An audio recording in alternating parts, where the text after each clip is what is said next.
Union Pacific 844 was America's untouchable living legend, never retired, always immaculate, the pride of generations. But while crowds cheered and photos snapped, a hidden reality was corroding its legacy. The very steel that promised safety had thinned nearly to nothing, unnoticed, while the engine ran public excursions. If the truth behind those walls had gone unexposed, disaster could have rewritten history. Why did a celebrated icon come terrifyingly close to catastrophe, and how much did anyone really know about what happens when pride replaces protocol? December 1944, Schenectady, New York. Fresh from the American Locomotive Company's foundry, a new machine rolled onto Union Pacific's rails, number 844. Born into the last days of steam, it was built for power, speed, and endurance. It was designed to pull the Overland Limited and the Portland Rose across the heartland at over 100 miles per hour. Where others soon fell to the scrap torch or to museum quiet, 844 kept moving. It never left the roster, never surrendered its place. Even as diesels took over and steam faded from the landscape, this engine was spared. It became the railroad's ambassador, not just a relic, but a living part of the company's identity. Decades passed, but 844 never retired. Every spring, its whistle echoed across plains and mountains, calling families and rail fans to the tracks. Children pressed close, eyes wide, as the ground trembled beneath it. For many, this was their first encounter with living history, a machine that still worked for its keep. It wore the name Living Legend with pride, a title earned mile by mile, year after year. The paint shone, the brass gleamed. Underneath, the steel was expected to be as strong as the day it left the factory. No other mainline steam locomotive in North America could claim such a record. 844 was the good son, the survivor, the pride of the fleet. If you wanted to show the world that Union Pacific kept its promises, you rolled out 844. It was more than a train, it was trust made visible, a symbol of continuity in an industry built on change. In the heart of the Cheyenne Steam Shop, the spotlight did not fall on 844 alone. Just a few tracks over, a resurrection was underway. Crews gathered around the hulking frame of Big Boy 4014, a locomotive even larger and deader than the living legend ever was. The restoration of 4014 promised headlines and history. Welding torches flashed, cameras clicked, and the railroad's pride swelled at the thought of bringing a 600-ton giant back from the grave. Resources poured into the Big Boy project. Skilled machinists, inspectors, and managers focused their attention on the once silent behemoth. Schedules tightened, budgets stretched. The shop became a stage for spectacle, every move watched by rail fans and executives alike. In this glare, 844 sat gleaming, the proven performer expected to need nothing more than routine care. Its paint was flawless, its brass polished for the next run. On paper, it was the safe bet, the one engine that could be trusted to steam out on demand, year after year. But the truth of a steam locomotive never lies on the surface. While the world marveled at the rebirth of Big Boy, the living legend's own survival depended on what could not be seen. No one cheered for the chemistry of boiler water or the silent, slow work of corrosion. The showpiece engine, trusted and familiar, was left to run on reputation.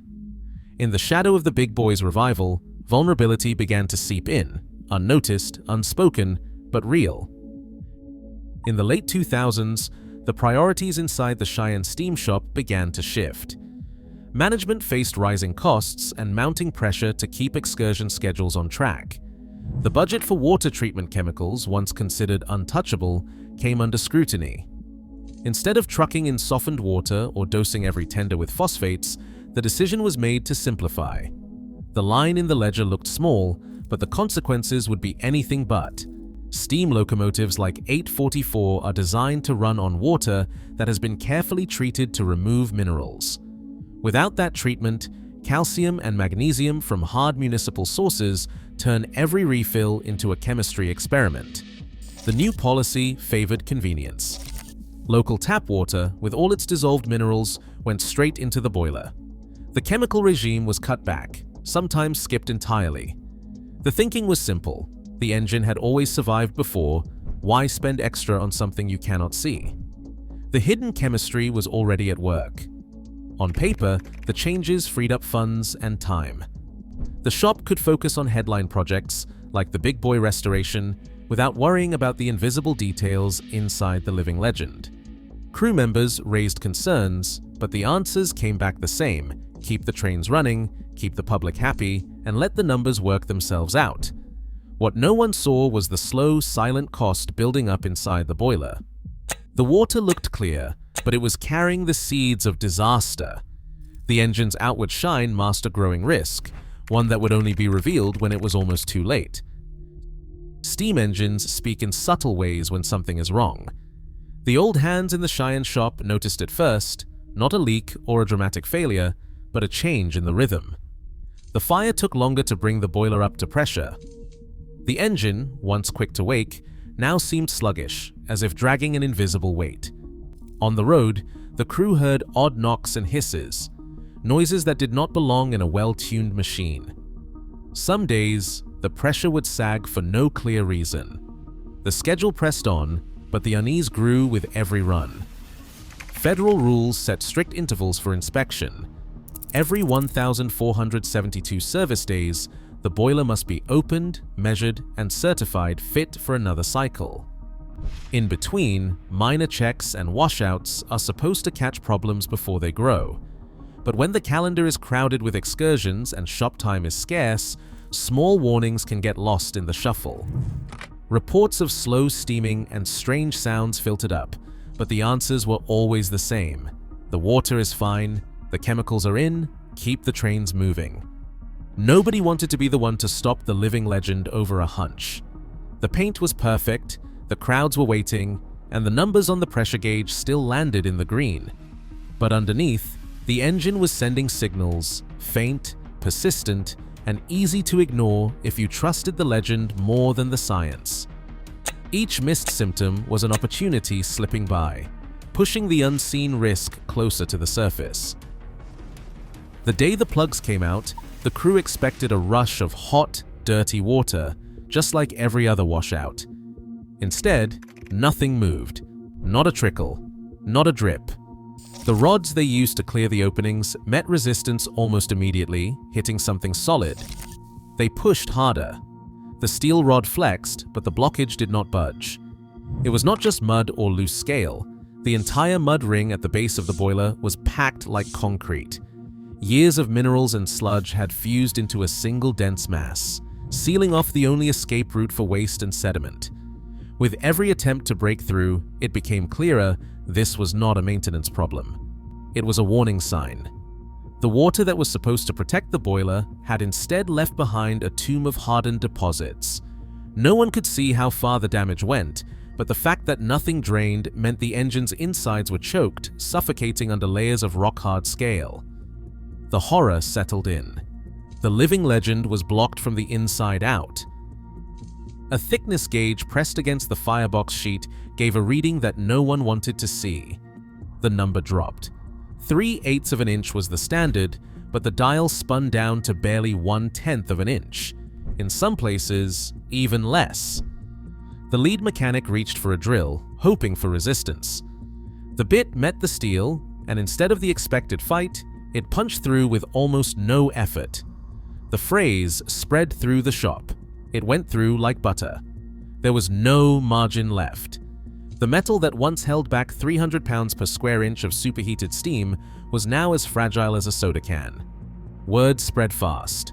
The schedule was wiped clean. Excursions, photo runs, every planned outing were cancelled. The living legend was going nowhere. The verdict was immediate. The engine was not just out of service, it was condemned. No one argued. The risk was too great. The shop lead locked the throttle, tagged the cab, and ordered the boiler cold.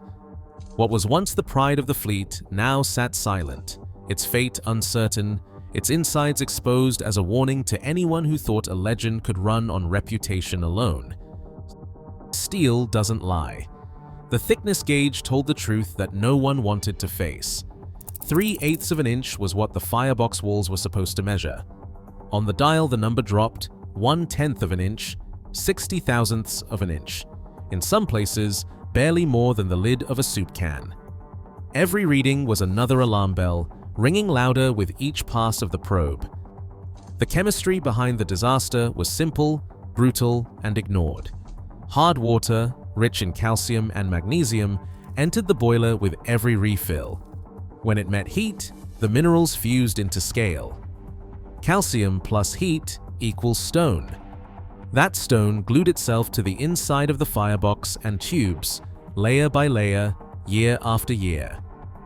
Think of a kitchen kettle left to boil tap water for months on end. The bottom turns white, then crusty, then hard as a rock. Now scale that up to a machine holding back 300 pounds per square inch. The scale acted like a blanket, trapping the fire's heat against the steel. The water meant to carry that heat away could not reach the metal. Temperatures soared, the steel softened, grain by grain, until it lost its strength. Ultrasound did not just reveal thin spots. It mapped a landscape of damage, pitted, cratered, eaten away from the inside. In the worst places, the drill went through with almost no resistance. The phrase in the shop was like butter. There was nothing left to stop a rupture except luck and inertia. The numbers told a story of risk that could be measured in fractions of an inch. At 0.375 inches, the firebox could safely contain 300 pounds per square inch. At 0.100 inches, safety was gone. At 0.060 inches, the only thing holding back disaster was hope. Pressure is unforgiving. Water at 300 pounds per square inch does not just leak when it finds a weakness, it explodes. If a paper-thin spot had given way while the engine sat at a crowded station, the result would not have been a leak or a hiss. It would have been a BLEVE, a boiling liquid expanding vapor explosion. In an instant, water would flash to steam, expanding to 1,600 times its original volume. The blast could tear through steel, glass, concrete, and anyone standing nearby. Historical records show what happens when a boiler fails under pressure. The 1995 Gettysburg explosion killed 2 inspectors and sent shrapnel hundreds of feet. UP-844, with its much larger boiler and higher pressure, could have turned a public celebration into a mass casualty scene in seconds. The autopsy was not just a tally of lost metal, it was a verdict on every shortcut, every skipped treatment, every time someone said, "It'll be fine." The living legend was not just corroded. It was a loaded gun with a hair trigger, disguised in polished paint and shining brass. The numbers on the gauge were the only warning anyone was going to get. There was no option left but to ground the engine and start cutting out the rot. The legend's survival now depended on a total rebuild and a return to respecting the chemistry that keeps steel alive. The repair began with a decision no one wanted to make. There was no patching over the damage, no quick fix to put the living legend back on the rails. The entire backhead, the massive steel wall at the rear of the boiler, had to come off. Shop crews cut through decades of welds, peeling back the skin of the engine to reach the firebox, where the worst of the corrosion had taken hold. Every stay bolt, every sheet of metal in the danger zone was stripped away. The firebox, once the heart of the machine, was now a hollow shell, open to the light for the first time since it left the factory in 1944. New steel arrived by the ton. The replacement sheets were thick, flawless, and carefully measured for the job. Each panel was lowered into place, aligned with the original blueprints, then welded and riveted with the kind of precision that leaves no room for error. The crew worked methodically, checking every joint, every seam, every bolt. For months, the shop echoed with the sound of grinders, torches, and the steady rhythm of hammers on steel. The job called for patience and discipline. There could be no shortcuts this time. Every inch of the new firebox was inspected inside and out before the boiler was closed up again. But the work did not stop at the firebox. The water delivery system, piping, and valves were all rebuilt or replaced. Old lines, choked with mineral deposits, were cut out and scrapped. New pipes, free of scale and corrosion, were installed to ensure that water would flow clean and unobstructed. The entire system was flushed, tested and certified to meet the strictest modern standards. Where chemistry had once been an afterthought, it was now a daily discipline. Water samples were tested before every fill, and chemical treatments were logged and tracked with the same care as the engine's speed or pressure. The overhaul stretched on. The engine sat silent in the Cheyenne shop for years, its future uncertain, but its fate in the hands of those who understood what was at stake. The lesson was written in steel: reputation means nothing if the foundation is rotten. Only a return to fundamentals, respect for the science, for the chemistry, for the invisible forces that keep a boiler safe, could earn the living legend a second chance. In July 2016, the work was done. The new firebox gleamed behind fresh paint. The boiler was tight, the pipes ran clear, and the pressure gauge climbed steadily as steam filled the system. For the first time in years, the throttle eased open and 844 moved under its own power. The crowd outside cheered, but inside the shop, the satisfaction ran deeper. The machine was back, not because of nostalgia or pride, but because the hard lessons had been learned. From now on, every run would begin with a test tube, a logbook, and the knowledge that legends survive only when the science is right. What looks indestructible can fail in silence, even as crowds cheer. Right now, over 1,000 historic boilers still run at fairs, museums, and public events across America, each one trusting its future to invisible chemistry. Legends aren't immune to physics. The lesson endures: every gleaming machine demands vigilance, not just admiration. What would you trust beneath the surface?